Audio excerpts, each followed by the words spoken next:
Bonjour, chers abonnés de la Juste Congolais TV One. Bonjour de vous savoir connecter sur notre chaîne. Bonjour de vous savoir abonner. Aujourd'hui, nous allons parler d'un point. Nous allons parler en fait de ce qu'on appelle les focus. Les Anglais vont mieux comprendre ce que ça veut dire, mais nous allons quand même essayer de le dire aussi en français. Là, pour te comprendre bien, focus et Nikolobani les amis. Pourquoi focus? Focus est un mot anglais. C'est un mot anglais tiré du latin qui veut dire foyer ou bien point de rencontre selon le dictionnaire. Ici, kaba force et au sangana. On a une définition dictionnaire encyclopédie. Mais entre-temps, babi foyer est mis au point. Foyer est concentration. Faire le point. Mettre au point. Donc, le foyer, dans le sens, il y a un cadre et à peine sur la conscience, c'est-à-dire faire le point.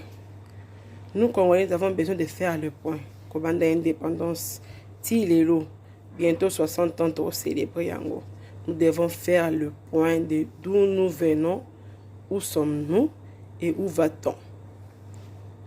Il faut que ça la point. C'est ça qu'on appelle focus. Parce que ce n'est pas Congolais apparemment, tout ça la focus. Tout ça faire le point, tout ça concentrer. C'est la sens où nous sommes tellement distraits. Trop distraits. Tout ça, objectif, moi, tout ça, là, que focus sur ça et le côté, ce qui te le non, tout ça pêle-mêle. Et ennemi à développement à Congo, ennemi à Congo a déjà compris cette faiblesse. Et voilà, ils ont manipulé parce que les Congolais ne sont pas concentrés, parce que nos forces doivent se concentrer quelque part. Focus, Yangwana. Il faut force se concentrer dans la cible, dans l'objectif. Nous sommes distraits. Yangwana, le commis, bota la direction au mabi, bota la mabi, toujours ça la makambo, na palanganage, donc melo. Comme si tu évitais l'eau ni tolingi. Comme si tu évitais tout ce qui est wapi. Mes chers Congolais, où allons-nous? Tu wapi, tu komi wapi, tout ce qui est wapi. Il faut te réfléchir. Pe tolingi nini? Tolingi pe to kende wapi. Focus yangwana tolingi to kende wapi, to uti wapi, toza wapi, tolingi to kende wapi na Congo oyo. Na Congo oyo, où allons-nous? Tozonga to kende wapi. Toza distrait. Et ennemi à Congo à comprendre les distractions de ce Congolais et que owana pesa bango masanga, pesa bango mwasi, pesa bango musique, tika sala bango nengo linki. C'est pourquoi parce qu'on briller biso.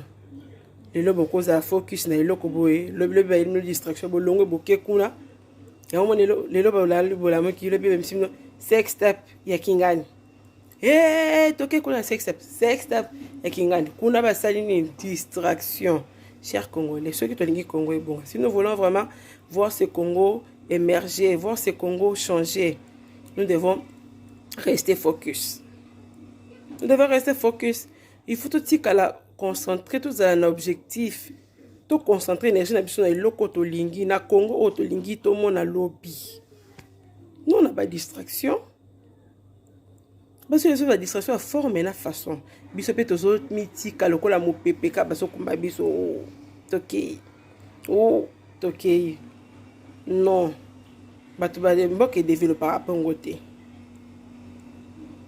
Toko zala na ba focus group parce que toza na ba groupe WhatsApp to kota biso to sala belé to lobela ba chose, mais nous devons transformer ces groupes WhatsApp dans ba focus group là où tozo bimisa oyo to lingi place to lingi to ma Congo o to na Congo lobby et puis to canaliser yango acquis des droits. Chers Congolais, to la muka to longwa la distraction to tika la focus na o to lingi pour na Congo la biso lobby. Vraiment, soyons vraiment tout l'amkana pongi bande konanga tout le monde a distraction.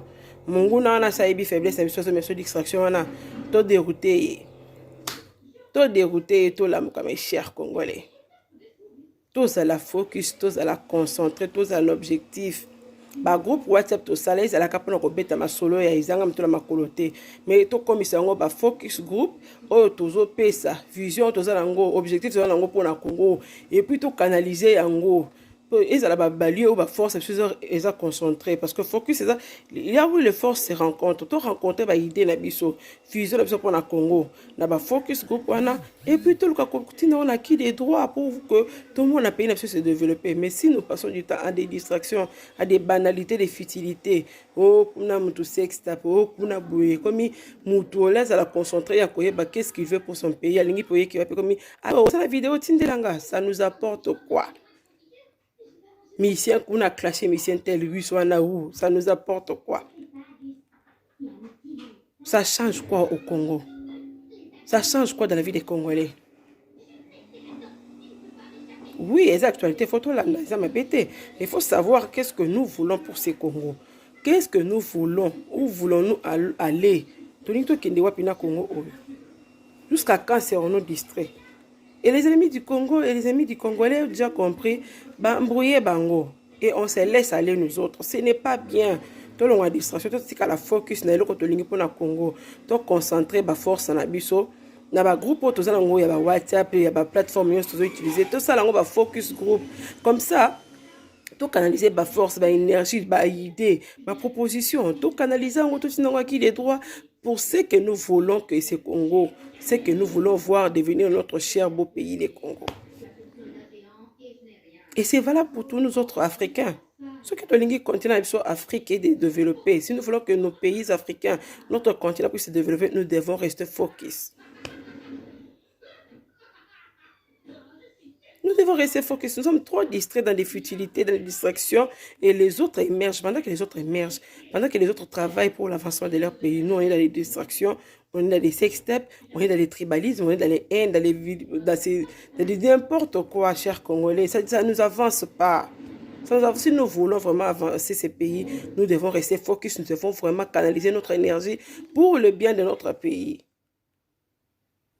Pour voir ces Congos réussir, ces Congos émerger. Vraiment, sortant de la distraction, bandeko ba Congolais, to longwa na kidi, ba to longwa na pongi.